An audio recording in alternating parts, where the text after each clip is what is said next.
Okay, our next module, or our next lesson actually, in this module is going to be something called the loanable funds market.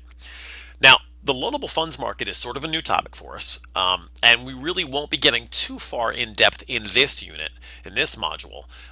We just sort of want to introduce it, and then we'll be using it quite a bit more as we move forward. But the loanable funds market kind of makes sense if you think about what it's about. It's about loaning money, loanable funds. Well, it makes sense that it's in this module that we're talking all about banking, because when you think of loans, you probably think about banks.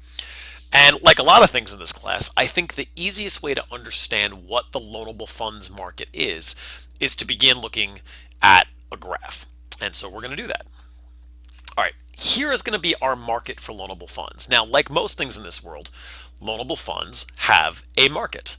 Somebody who has them and may want to provide them, and somebody who wants to get them or consume them or demand them. We're going to look first at the people who want to supply them. Now, the supply of loanable funds has to come from somewhere, right? If you're going to get a loan, just in the simplest case, most people get it from a bank. Well, where does the bank get its money from? Well, the first thing we know is that the supply of loanable funds is sloping upward. Why is that? Well, because the place that most people get their money from for loanable funds, or most banks get the money to loan out, is people saving money. Now, it's really important to remember that savings in the way we use it in economics is very different than the way that maybe the rest of the world uses it. Savings, in our case, refers to anything that essentially puts money away for some other use. In other words, not consuming or producing new things with it. So, if we buy stocks, that's savings. Though often we would use the word investment in the real world, the real truth is we would call it savings. It might be putting money simply in a savings account.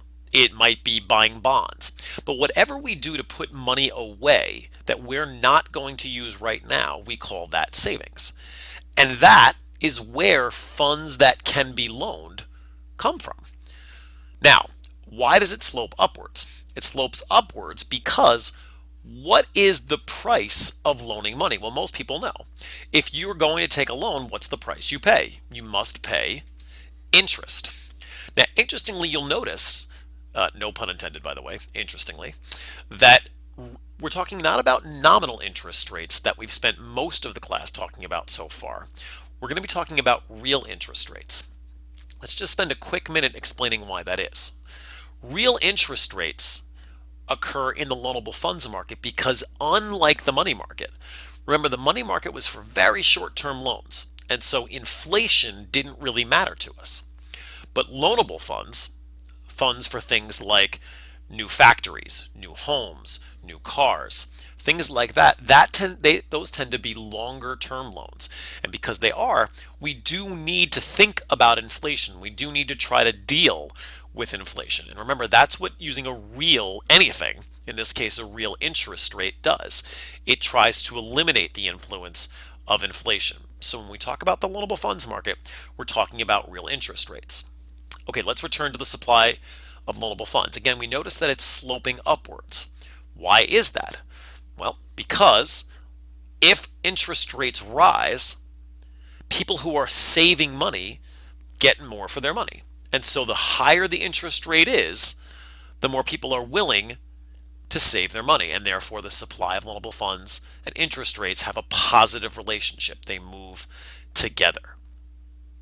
All right, now, of course, there are people who want to supply those funds, savers, and people who demand those funds. Now, the demand for loanable funds slopes downwards, and that shouldn't surprise us either. As interest rates go down, more people are going to be willing to borrow money because it's cheaper to borrow money, and so the demand curve slopes this way. So real interest rates and the quantity of funds that people demand to borrow have a negative relationship. Now, why would people demand loanable funds? Well, there's lots of reasons. It might be that they have more income and they want to spend more money, which means they can borrow more money. It might be that it's a factory that wants to build a brand new plant somewhere to produce more of their products.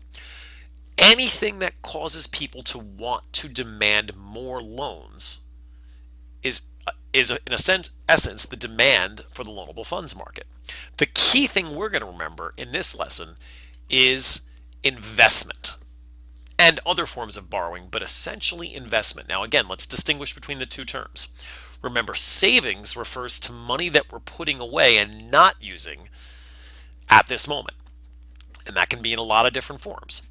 Investment, the way we usually use that term in the real world, we're probably talking about stocks and bonds. But remember, in economics, we're not using the term that way. Investment in our class refers to three things: the purchase of, see if you remember, capital, housing, and that last one, inventory. If you need to take a minute to go back and review what those things are, back in our lesson on GDP, you can do that. But essentially, the key thing is that almost all of those things, inventory, let's say for a new store, houses, and capital is often pretty large. Capital, remember, are things that make other production easier. Well, that can include things like factories and technology and education and bulldozers and big things. All of those things tend to require loans. So even though not everything that influences the supply of loanable funds is investment, it often is. Okay? So this is a picture of what the loanable funds market looks like. Again, anything that affects savings, the amount that people save, will affect the supply curve. Anything that affects the amount that people demand loans, in particular investment, will affect the loanable demand curve. Now, let's take this to the next step. Of course, by the way, there's always an equilibrium between the two, and that's how the real interest rate is established.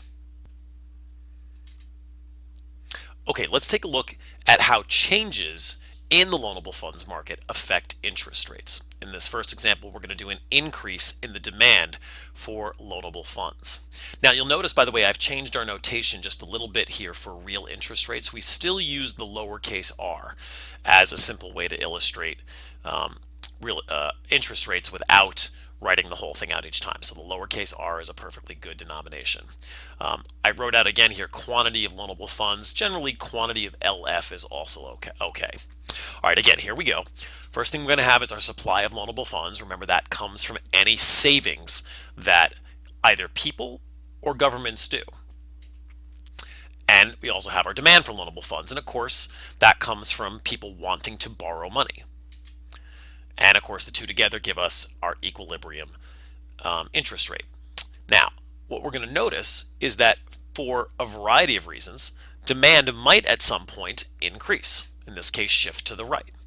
Now, again, we talked about why that might happen. If for some reason people have a greater need to borrow money, it might be because they're investing more, again, in housing and capital and things like that. It might be because they have more income and therefore need to borrow more to be able to spend more of that income.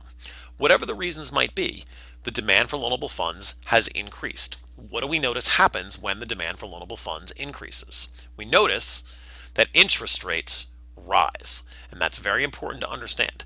The demand for loanable funds increasing causes interest rates to rise. Now we're going to look at a very similar thing here when we talk about a decrease in the supply of loanable funds. Suppose we have, in this case, demand and a supply of loanable funds, and of course an equilibrium interest rate. But in this case, we're going to see that the supply of loanable funds decreased. For some reason, people were willing to save less money than they were before. Now, because that's true, again, what happens to interest rates? They rise. So, what's the takeaway point here? If either the supply of loanable funds decreases, or, if I jump back for just a minute here, the demand for loanable funds increases, either one of those events causes interest rates to rise. And that's really the important message. And by the way, it is possible sometimes that these two things will overlap. For example, if I'm demanding more loans, the odds are that I myself am saving less. So a lot of times these arguments could cross over into either being a demand issue or a supply issue, in this case here. Generally, the rule of thumb is that if they reference the word savings, you want to think of it as a supply issue. If they reference the word investment, you want to think of it as a demand issue. But the truth is, either way, as long as you concluded that the interest rates rose, you're going to get the question right 99 times out of 100. Okay, let's just summarize our lesson one more time. The supply curve. What affects the supply of loanable funds? Anything that changes savings. If we increase savings, we will increase supply and drive down real interest rates. The demand curve. Anything that increases long-term borrowing or investment. That increases the demand curve for loanable funds and drives up real interest rates. Now, let's do some examples together to kind of help illustrate. Let's try our first one together. If people have fear about the economy and that causes an increase in savings, what will happen? Well, we're talking about savings, so we must be talking about the supply curve. And if people are going to save more money, then the supply curve of loanable funds increases and real interest rates decrease. Okay, let's try another one. Suppose the government lifts all sales taxes for 1 month, which encourages spending. Okay, now, this could be tricky. This one could go either way. Could be an issue of savings or could be an issue of investment. Either way, it's going to have the same impact on interest rates. I'm going to say because we're talking about the amount that people are spending, probably versus savings, I'm going to take it from a supply curve point of view. So in this case, I'm going to say because people are spending more, they're saving less. Savings decreases, therefore the supply of loanable funds decreases, and real interest rates increase. You could have assumed, well, if there's sales taxes being lifted, then people might be spending more on investing and borrowing more. That would have increased demand, and it also, though, however, importantly, would have increased interest rates. This is one of those ones that could go either way, but the key point is that whichever way you went, as long as you explained it and you noticed that interest rates rose, you were just fine. All right, here's another example. Business decides to invest heavily in capital equipment. All right, here we're talking about investment, so we're probably going to go toward the demand side. If business is investing in more capital, that means that the demand for loanable funds is going to increase, and that means real interest rates are going to increase. All right, why don't you try one? In this case, we have a public service campaign encourages people to save more.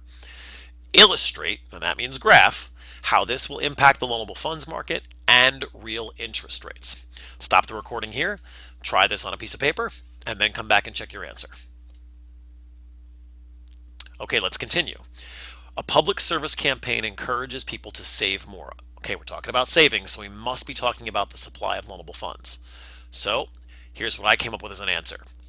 I drew my loanable funds market, my upward sloping supply curve, my downward sloping demand curve, my correctly labeled interest rate on the y-axis, my correctly labeled quantity on the x-axis, and I labeled my change in interest rates from R1 to R2.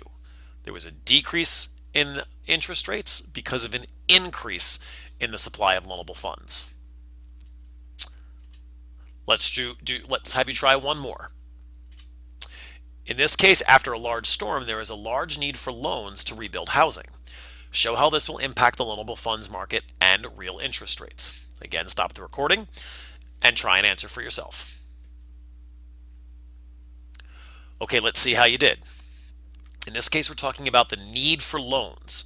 So if we're talking about the need for loans, we're probably talking about, and housing, by the way, we're probably talking about the need to borrow money or invest in housing, and therefore we're talking about the demand side of the market, and in this case it's going to be an increase. And because demand increased or shifted to the right, interest rates, very importantly, interest rates rose from R1 to R2. Again, I labeled correctly my y-axis, my x-axis. Of course, I labeled correctly each of my curves. And I think we're all set. All right, please complete the rest of the activities in this lesson.